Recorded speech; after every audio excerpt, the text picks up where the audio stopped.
Welcome, this is Gordon Mann here in Salem, Virginia, where the Denison Big Reds roll continues. They defeat the University of Wisconsin-Oshkosh tonight in the national semifinals, joined by Violet Mitchell. Violet, congratulations on the win. You got out to a 20-2 head start, and their longest run of the game was 6, so they never really got back into it. Tell me what your mindset was after that really fast start. Yeah, I think going into it, it was keep our foot on the gas. I think we knew that we couldn't let up. We had to keep playing great defense and putting pressure on the ball. Yeah. And then on the offensive side, we had to keep pushing the ball in transition. Yeah, so I had talked with Coach Hurd about this earlier this week, and Abby when we did a longer interview. I said they are the slowest team on purpose in Division III. They're the most deliberate. They take the fewest shots. How are you going to push pace? And they said, don't worry about it. I guess I didn't have to worry about it. How did you accelerate the pace so much? I think we did it through our press. You know, when you're trying to force someone to dribble the ball up from the full length of the court and then you have two people coming at you, I think that's what led Wisconsin-Oshkosh to getting sped up. Yeah. And so, you know, we did our best where we could. We were 18 strong. Yeah. Yeah, it was fun. That team had given up, on average, 48 points per game. You had 42 at the half. And what was so impressive is you scored over your season average. Toigo scored over her season average. Ada was excellent. Abby was excellent. There was so much balance, and every time they scored, you scored right back. Their longest run, up until the game was over, was 4-0. So 2 baskets. That was it. How do you lock in like that and respond and keep the opponent, at a distance? Yeah, that's a good question. I think, we're so deep. Yeah. Every single one of us, you can stop 1 or 2 people, but when you have 18 amazing individuals who are great at basketball, you can't stop everyone. Yeah. So I think our whole team just had a great game playing together and playing selfless. Yeah. So I don't know if you watched the longer interview that I did, but I asked the coach and I asked the players who is the one player on the team who will be a future coach one day. And you could guess who they picked.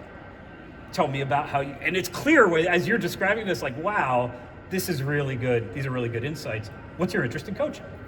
I think growing up, I had a really good role model as a coach who taught me about hard work, and I learned about mentorship at a really young age, and I learned about the effects that it can have on young kids, especially young girls. Okay. And I think my interest in coaching is I want to help the next generation of young athletes to have confidence in themselves and just play the sport they love, because I believe playing sports at a young age really pushes people to become the best versions of themselves, to show what hard work looks like, and I think it will transcend into a great life. So that's what I want. Was it at the high school level, the AAU level?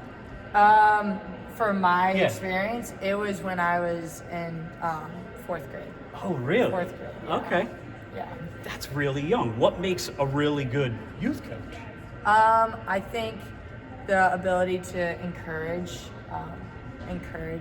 their players and to maintain confidence, because when people know that they have confidence in you, then you should know that you have confidence in themselves. So like when I was in 4th grade, I had that mentorship. But like in my future, I would love to coach on all levels. Okay. Yeah. So I'm going to ask you, you're going to go out there. I know you're going to do this for your team too. You're looking at 2 teams. I don't know how much NYU or Scranton you've watched before, and you're going to obviously play them on Saturday. What are you looking for as a player? What tendencies are you looking for? How do you scout when you watch a game like this? I think when I scout, I look at like what their principles are. Okay. Like, do they push in transition, or do they hold the ball back like Wisconsin and Oshkosh did and slowed the pace down? So I really look at the principles of what the team does, and I think you can apply your own team's principles to counteract that. I think that's what I. Yeah. What are, give me the top 3 strengths for Denison. Denison, first thing that comes to mind is our team culture.